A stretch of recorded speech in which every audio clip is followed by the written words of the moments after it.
አሰላሙ አለይኩም ወራህመቱላሂ ወበረካቱ። የዚህ ቻናል ተከታታይ ቤተሰቦች እንዴት ናችሁ? እኔ ደህና ነኝ አልሐምዱሊላህ። ዛሬ ይዤላችሁ የመጣሁት ሀየር ፍሪጅ ነው። ስለዚህ የፍሪጅ 320 ሊትር ነው። ሀያል ባለ አንድ ተከፋች አግዳሚ ሀየር ነው። ስለዚህ የፍሪጅ እንደተለመደው ዛሬም ችግር አለበት፣ አያቀዘቅዝም፣ ሙቅ ነው የሚተፋው በሚል ነው። ስለዚህ የዚህ ቲቪ የፍሪጅ ችግሩን እናይና ጥገናውን አብረን እንሰራለን። መጀመሪያ እስቲ የዚህ ፍሪጅ ችግር ምንድነው የሚለውን አብረን እንይ። እንደምትመለከቱት የተጠመጠመ ነው። በእርግጥ ይሄን ፍሪጅ ከ4 ወር 5 ወር በፊት እኔ የተመጠምኩት፣ ግን አሁን ችግር እንደደረሰበት አላቅም። ያው አያቀዘቅዝም በሚል ነው የመጣው። ስለዚህ ችግሩን አብረን እንፈትሻለን። ቪዲዮውን ተከታተሉ። ለዚህ ቻናል አዲስ የሆናችሁ ሰብስክራይብ አድርጉ፣ ላይክ ሼር ማድረጋችሁን አትርሱ። ለኔ ትልቅ ድጋፍ ነው ፍሪጃችን። ስለዚህ ምን እንደሆነ እስኪ አንድ በአንድ መመርመር ይኖርብናል፣ ማየት ይኖርብናል። ተከታተሉ። እንደምትመለከቱት አንድ ፍሪጅ ሞተሩ በትክክል ከሰራ አላቀዘቅዝም የሚል ከሆነ የጋዝ ችግር ይኖርበታል፣ ወይም የሆነ ቦታ ሊክ ሆኖ ሊሆን ይችላል። ስለዚህ የሆነ ፍሪጅ ላይ የሆነ ቅባት ነገር፣ ወዝ ነገር፣ ዘይት እንደ ዘይት ቅባታማ ነገር ካያችሁ በዛ ቦታ ላይ ጋዝ ሊክ አርጎ ሊሆን ስለሚችል እዛ ቦታ ላይ መፈተሽ ይኖርብናል። ስለዚህ ይሄ ፍሪጅ እንደምትመለከቱት እዚህ ፊልትሩ አካባቢ ካፕለሪ አካባቢ ላይ ወዝ ነገር ይታየኛል። ስለዚህ በዛ አካባቢ ሊኬጅ አለ ማለት ነው። በኦሞ አኮረፋት አድርገን በስፖንጅ መፈተሽ ይኖርብናል። ምክንያቱም ሊኩ ጋዙ የሚተንበት ወይም አየር የሚወጣበት ቦታ በአይን ስለማይታይ እሱም ቦታ በደንብ አድርገን መፈተሽ ይኖርብናል። መጀመሪያ ላይ ያየንበት ቦታ የግድ እንፈትሻለን። ስለዚህ አሁን ወደ ፍተሻችን እንሄድ። እሺ፣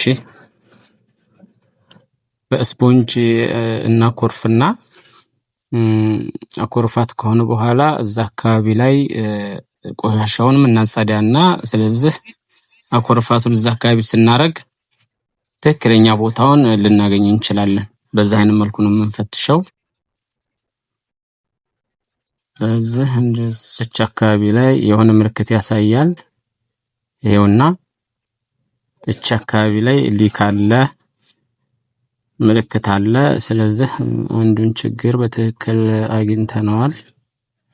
በእርግጥ አንድ ቦታ ላይ ሆን ይችላል። እዛ አካባቢ ላይ ብዙ ጊዜ ጉዳት ይደርስበታል። ምክንያቱም እቺ በጣም ቀጭን ናት። ፍሪጁ ሲሰራ ቫይብሬት ሲያደርግ አካባቢው ካለ ብረት ጋር ከተገናኘ ሰበቃ ይፈጠርና ፍሪክሽን ይፈጠርና ሊክ ሊያመጣ ይችላል። ምክንያቱም ቀጭን እንደመሆኗ ውስጧ ደግሞ ባዶ ነው። ሙቀት ይፈጥርና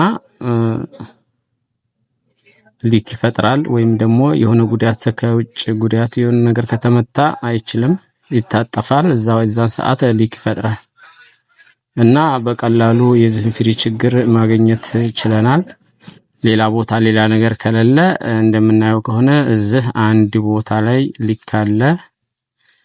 ቀጣይ ደግሞ ይሄንን ሽቦን የተወሰነን ተረትረውና እናየዋለን። ምክንያቱም 2-3 ቦታ ሊሆን ይችላል ችግሩ። ይሄን ችግር ካረጋገጥን በኋላ ያው ይሄም ካፕለሪን ቆርጥና ከላይም ከታችም በአግባቡ ቆርጠን ከዚህ ወፈር ባለ በሌላ ኮፐር እንበይደውና ቫኪዩም አውጥተን ጋዛችንን መሙላት ነው። ሌላ የተለየ ስራ አይኖርም። ስለዚህ ካፕለሪውን የተወሰነን ተረትረውና ሊኬጁ አንድ ቦታ መሆን አለመሆኑን ተጨማሪ ምናልባት ሊኖር ስለሚችል ያን እናረጋግጣለን። ይሄው አንድ ቦታ ዝጋ እንዳያችሁት ተበልቷል፣ ታጥፏል፣ ተበልቷል። በዚህ ነው በዋናነት እያስተነፈሰ ያለው። ይሄን ቦታን ቆርጠና ከላይና ከስር ቆርጠን በኮፐር በባለ 6 ኮፐር ቆርጠን እንበይደዋለን። ከዛ በኋላ ምንም ሌላ ነገር ማድረግ የማይጠበቅብንም ቫኪዩም በአግባቡ ማውጣት ነው። ከዛ ጋዝ መሙላት ይሆናል ማለት ነው። ተከታተሉ። እንዳያችሁት ካፕላሪያችንን በአግባቡ ቆርጠናል። ያው ምክንያቱም እቺ ሆዝ ውስጧ ባዶ ነው፣ ቱቦ ናት። በዚህ ነው ጋዝ የሚተላለፈው። በጣም ቀጭን ናት፣ ለመበየድ በጣም አስቸጋሪ ነው። እንዲሁም ለመቁረጥም ራሱ በጣም አስቸጋሪ ነው። ምክንያቱም በሆነ ነገር ስንቆርጥ ትጨፈለቅና ቀዳዳዋ ትዘጋለች። ውስጧ ቀዳዳ ስለሆነች ጋዝ የሚያልፈው በዚህ ነው። ትንሽ ነገር ይበቃታል፣ ሙቀት ራሱ። ስለዚህ አሁን በአግባቡ በሁለት በኩል ቆርጠን አስተካክለን በባለ 6 ኮፐር እንበይዳለን። አሁን ቆርጠናል። ስለዚህ ኮፐሩን ማዘጋጅተናል። ስለዚህ አሁን ወደ ብየዳችን ተከታተሉ። ይህን ፕሮግራም ብየዳችንን ከጨረስን በኋላ እንደተመለከተው እንግዲህ ብየዳችን ያው ብዙ አይደለም። ሁለቱን ማገናኘትና ሁለቱን በአግባቡ ከበየር በኋላ ምክንያቱም በአግባቡ በትክክል ካልበየር አሁንም ብየዳ ላይ ሊኬጅ ሊያመጣ ስለሚችል ከላይም ከስርም በሚገባ መበየድን እናል። ኦክሲጅናችንን አስተካክለን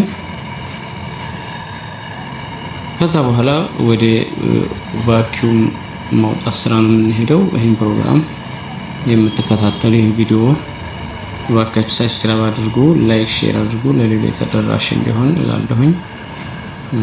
ስለዚህ አሁን ብየዳችንን ወደ ማጠናቀቁ ላይ ነን። ከዚህ በኋላ ወደ ሌላኛው ስራ ቀጣው ስራ እንገባለን። ጨርሰናል። ቫኪዩም ማውጫ ሞተራችንን አዘጋጅተን ከአሁን በፊት እንዳሳየኋችሁ ማኒፎልድ ጌጁን አውጥተን ያው በሞተር ላይ እና በዚህኛው ሞተር ላይ ነው የምናስረው።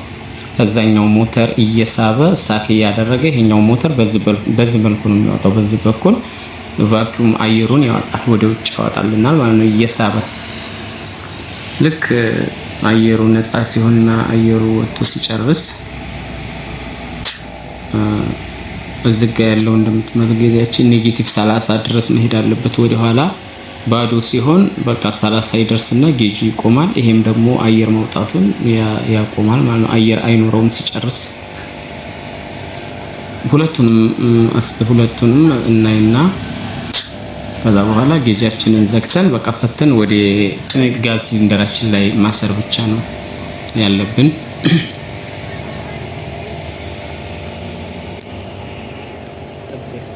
ስለዚህ አሁን ቫኪዩም የተወሰነ ደቂቃዎች ያስፈልጉታል። ምክንያቱም አንዳንድ ጊዜ ቶሎ ስለማይወጣ ቶሎ አሁን እያለቀ ነው። ይኸው ወርዷል ጌጃችን ወደ ኋላ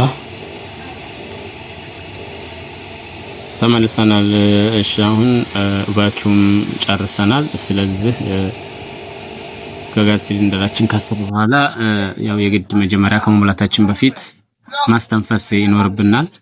በእንደዚህ አይነት መልኩ ካስተነፈስን በኋላ ጌጃችንን ከመክፈታችን በፊት ወደ ሞተር እንዳይገባ እናስተነፍሰውና ከዛ ሞተራችንን ፓወር ሰክተን ጌጃችንን እንከፍታለን። ቀጥታ ጋዝ ስንከፍተው ወደ ሞተሩ እንዲገባ፣ እዚህ ላይ ስንከፍተው ወደ ሞተሩ ቀጥታ ይገባል። ስለዚህ አሁን ጋዛችንን እንሞላለን ማለት ነው ፍሪጃችንን። ስለዚህ ጋዝ ስንሞላ ልክ አንድ ጊዜ ስንከፍተው ጌጃችን ላይ ከ70 ባሩ ላይ የጌጅ እንትኑ ከ70 ማለፍ የለበትም። 70 ድረስ ከሄደ ወዲያው መመለስ ይኖርብናል። በጣም ኃይል አለው ጋዝ፣ ግፊት አለው፣ ሞተራችንን ሊጎዳብን ስለሚችል 70 እያደረስን መመለስ ያለብን። አንድ ጊዜ፣ ሁለት ጊዜ እንዲሁም 3 ጊዜ እናደርግና ትንሽ እንጠብቀዋለን።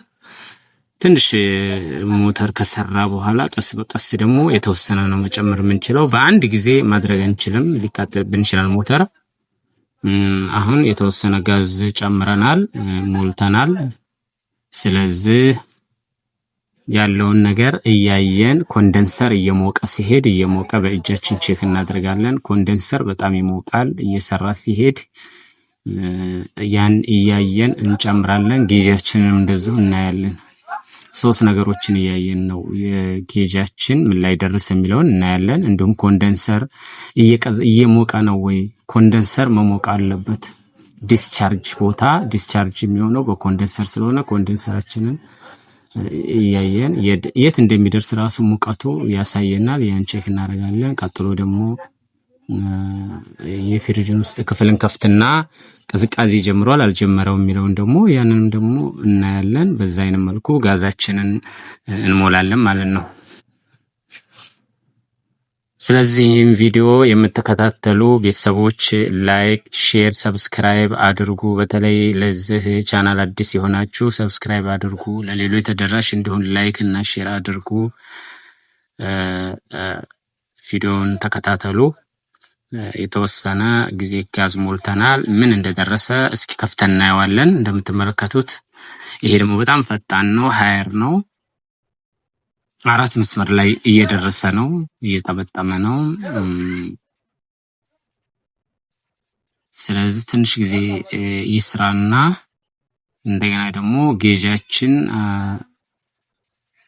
ላይ ያለው የጋዝ መጠን ቼክ እናየውና መጨመር የሚያስፈልገው ከሆነ ትንሽ እንጨምረዋለን። ካልሆነ ግን ያው እንደውም መጨመር አያስፈልገውም፣ በቂ ነው ያለው። እንደምትመለከቱት ይሄ ፍሪጅ ቢያንስ ለ6 ሰዓት ተኩል ሰርቷል። ይሄውና በዛ አይነት መልኩ በረዶ ሰርቷል፣ በሚገባ አቀዝቅዟል።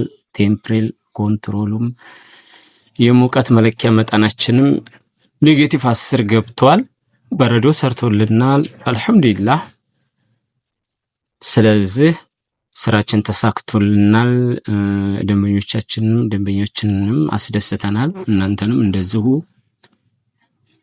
በሚቀጥለው ቪዲዮ ኢንሻአላህ እስከምንገናኝ ድረስ ወሰላሙ አለይኩም ወራህመቱላሂ ወበረካቱ ላለሁ። ሰላም ሁኑልኝ። ቻው ላለሁ።